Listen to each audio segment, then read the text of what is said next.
Hey everybody, it's Joe and welcome back. Today we're going to be making some banana walnut Greek frozen yogurt with our Cuisinart Ice Cream Maker. So you ready? Let's get into this.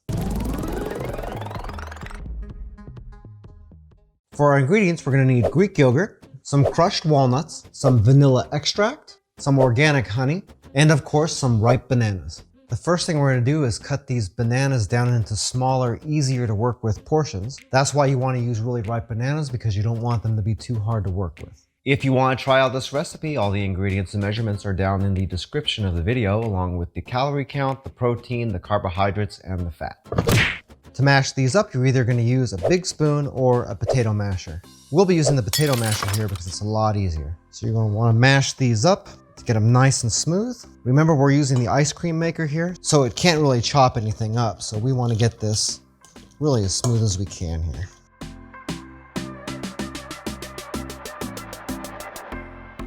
And really that shouldn't take you more than a couple of minutes. Once you got that mashed up, add your vanilla extract, the Greek yogurt, and all your honey. Make sure you do a really good job of getting all that honey out of your bowl here, because we're going to need every bit of it. As far as our walnuts go, this is actually going to be a mix-in that we're going to do at the very end. So we can leave these out for now. Then you're just going to want to stir this up really good. And once you've done that, we're ready to move on to our next step. For this recipe, we were using our Cuisinart Ice Cream Maker, and this is the type that uses a frozen bowl. This part I would recommend just keeping this in the freezer when it's not in use. That way, anytime you want to make something like this is always frozen and ready to go.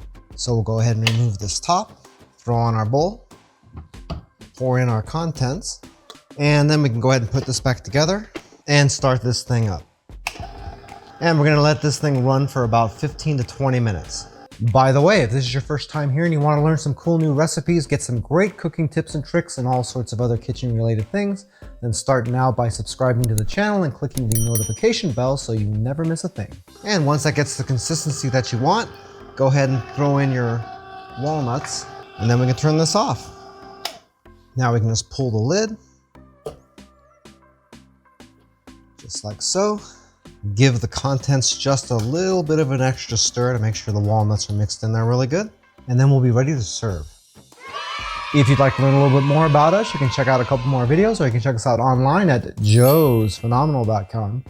No ice cream maker? No problem. The next video we post is going to be a very similar recipe, except we're going to be using our Ninja Foodi Power Blender instead of the ice cream maker to get similar results. And when we get that done, we'll be linking that right up there. I thank you so much for taking a little bit of time out of your day to watch our video. It means a lot to us, and hope to see you again on the next one.